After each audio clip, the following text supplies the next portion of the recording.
One roared like thunder, the other burned in silence.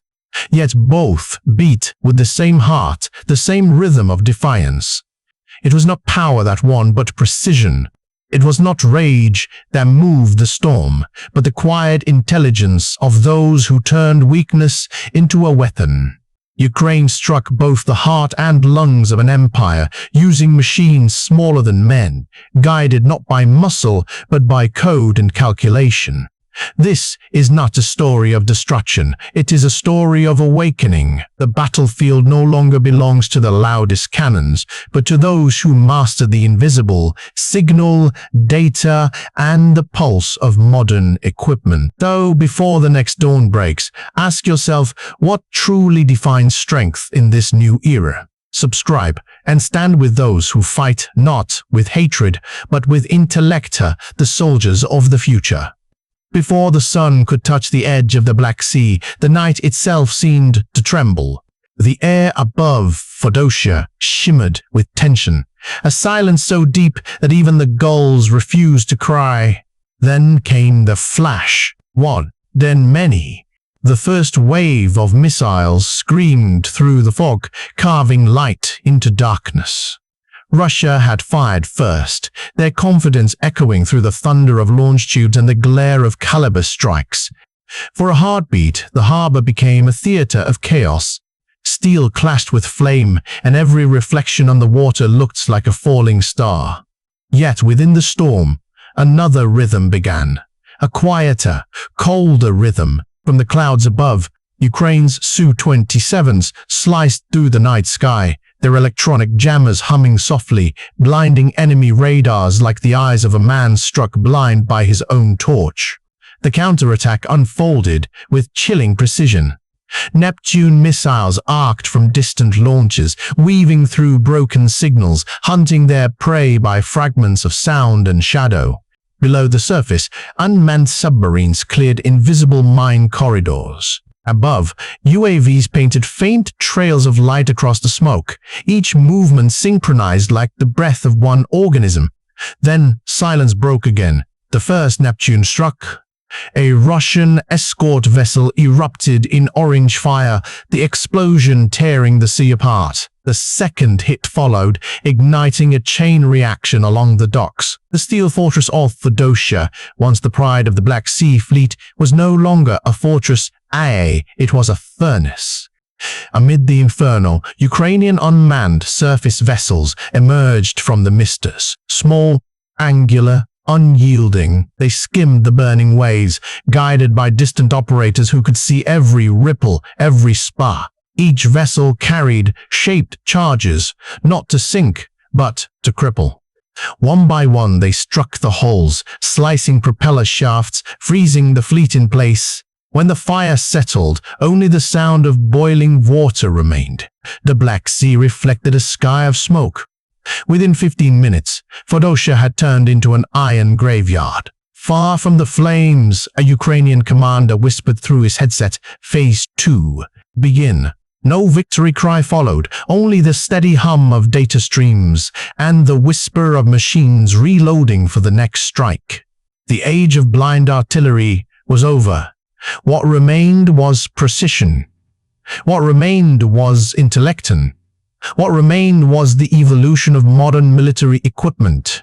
70 miles south of Moscow, the dawn came not with light, but with fog. The forest slept under a pale silence, heavy with moisture and the scent of iron.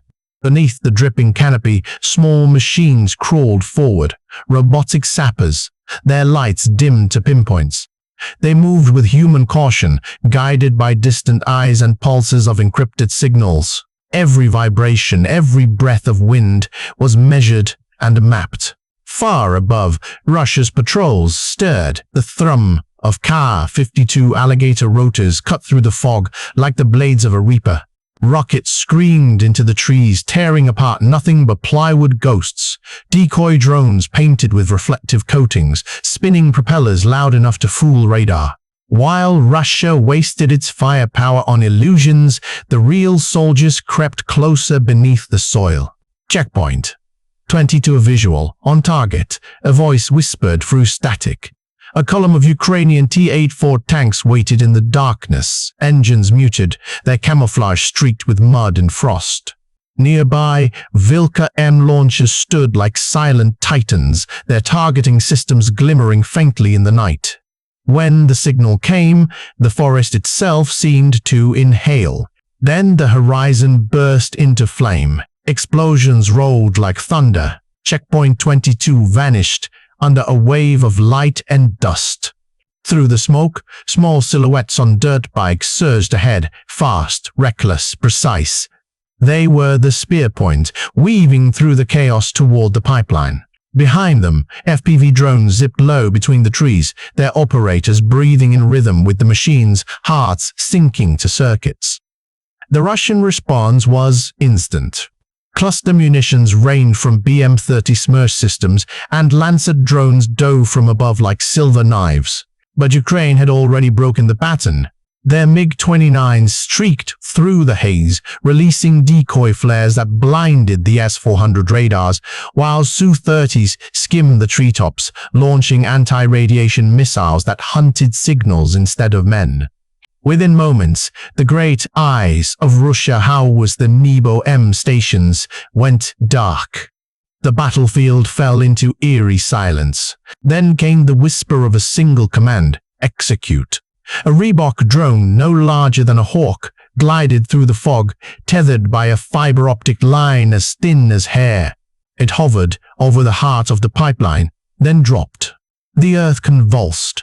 A ball of fire rose into the sky, turning the forest red. The shock wave shattered branches and bent steel. For miles, the Tula air burned like dawn. When the flames began to fade, Ukrainian units were already gone. They left no bodies, no trophies, only silence and the faint hum of devices cooling in the ash. From orbit, reconnaissance satellites recorded what remained: 2 wounds carved into the empire, one of water, one of fire. This was not chaos, it was design, the evolution of strategy shaped by these modern military equipment and by minds that learned to turn shadows into victory. At dawn, the smoke from the sea met the smoke from the forest. From 2 distant fronts, the same pulse echoed away, a rhythm not of chaos, but of orchestration. To those watching from satellites, the pattern seemed uncanny. 2 strikes separated by hundreds of miles, yet perfectly synchronized in timing, deception, and precision. It was never coincidence. It was never coincidence. It was design. Kyiv analysts compared real-time feeds, tracing the twin operations like twin serpents winding toward a single heart. The first struck the Black Sea Fleet's lungs, paralyzing its capacity to breathe.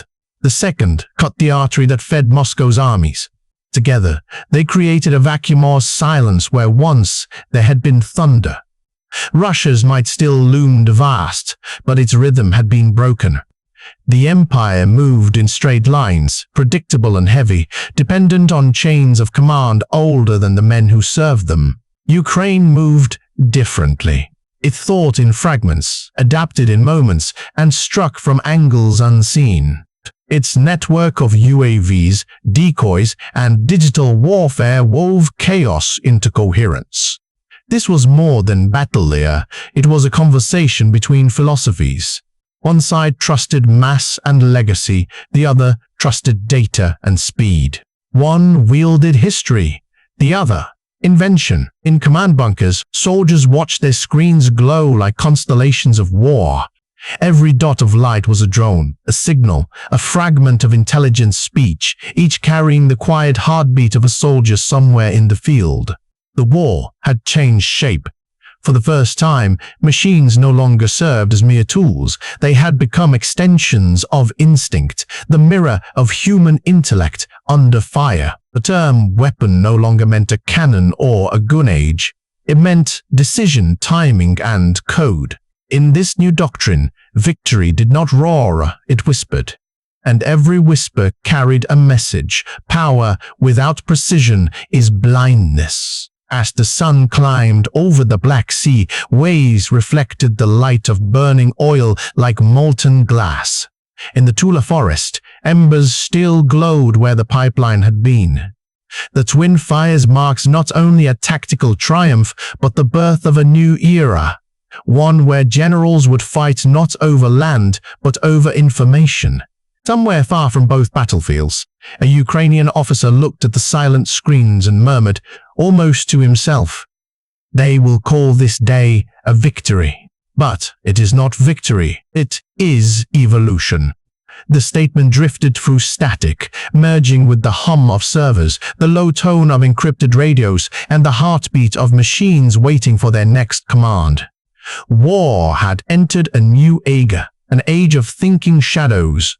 The world awoke to silence. The sea was still dark with oil, the forest still breathing smoke, but the noise of battle had gone. What remained was the echo of precision, the quiet hum of systems powering down after victory. Across the ruined harbor, fragments of once mighty ships glimmered beneath the rising sun. In the distance, the shattered pipeline lay like a scar on the earth. Both told the same story, that in the age of intelligence, steel alone is not strength. Generations once believed that empires were built upon tanks, aircraft, and the thunder of artillery. Yet now, the front lines are written in code. Every signal, every spark of data, every silent drone is part of the new arsenal, the invisible military equipment that defines survival more than any fleet or gun. In this silence, soldiers no longer shout victory. They listen, they study, they learn. For war has become a dialogue of minds, not a contest of muscle. To fight is to think. To survive is to adapt. Those who rely on old doctrines will fade like rust on abandoned armor. Those who evolve will shape the future. The battle between Russia and Ukraine is no longer just a clash of nations. It is the testament of transformation, the proof that intellect has become the new weapon of dominion. When the Ukrainian flag rose over the smoking ruins of Feodosia, it was not merely cloth against the wind. It was the symbol of a new philosophy, a promise that even the smallest nation, armed with knowledge and military equipment born from innovation, can challenge the greatest of powers. In this dawn of thought and circuitry, we stand at the edge of a new epoch, one where victory belongs not to the strongest but to the smartest. And so, as the last echoes fade across the sea and the forest, a whisper remains, as a reminder to those who still believe that war is made of fire. It is made of mind. It is made of will. It is made of military equipment shaped not by machines, but by the men and women who dare to imagine beyond them. Peace. Freedom. How do you fight a giant that cannot see its own weakness?